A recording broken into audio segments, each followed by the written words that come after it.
Exodus chapter 21. Now these are the judgments which you shall set before them.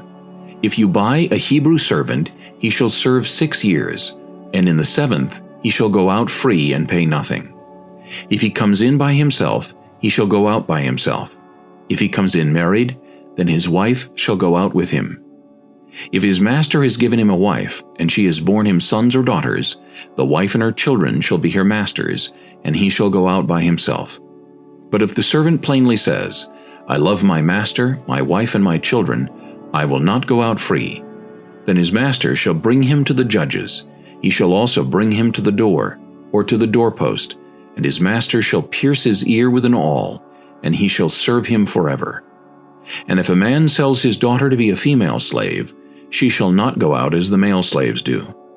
If she does not please her master, who has betrothed her to himself, then he shall let her be redeemed. He shall have no right to sell her to a foreign people, since he has dealt deceitfully with her. And if he has betrothed her to his son, he shall deal with her according to the custom of daughters. If he takes another wife, he shall not diminish her food, her clothing, and her marriage rights. And if he does not do these 3 for her, then she shall go out free without paying money.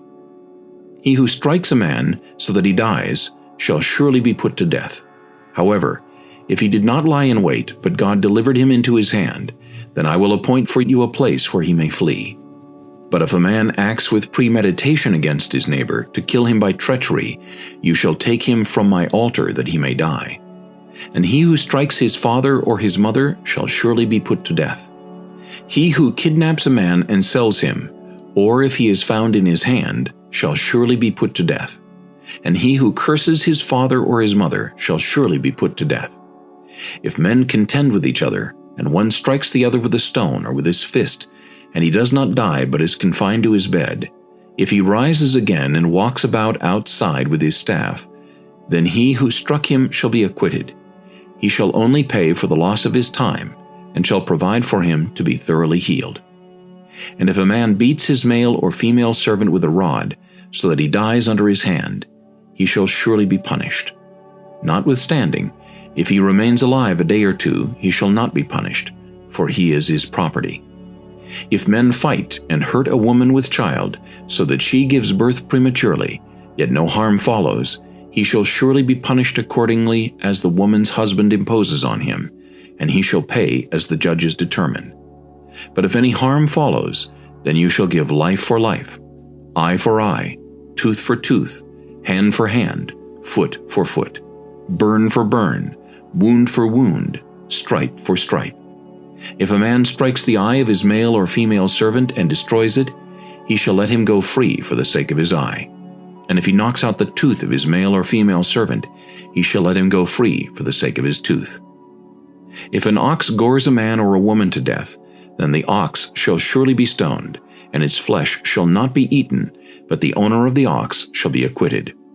But if the ox tended to thrust with its horn in times past, and it has been made known to his owner, and he has not kept it confined, so that it has killed a man or a woman, the ox shall be stoned, and its owner also shall be put to death. If there is imposed on him a sum of money, then he shall pay to redeem his life whatever is imposed on him. Whether it is gored a son or gored a daughter, according to this judgment it shall be done to him. If the ox gores a male or female servant, he shall give to their master 30 shekels of silver, and the ox shall be stoned.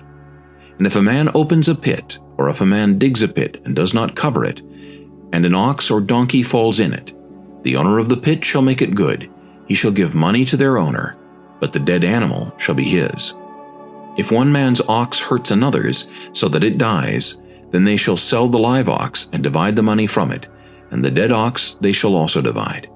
Or if it was known that the ox tended to thrust in time past, and its owner has not kept it confined, he shall surely pay ox for ox, and the dead animal shall be his own.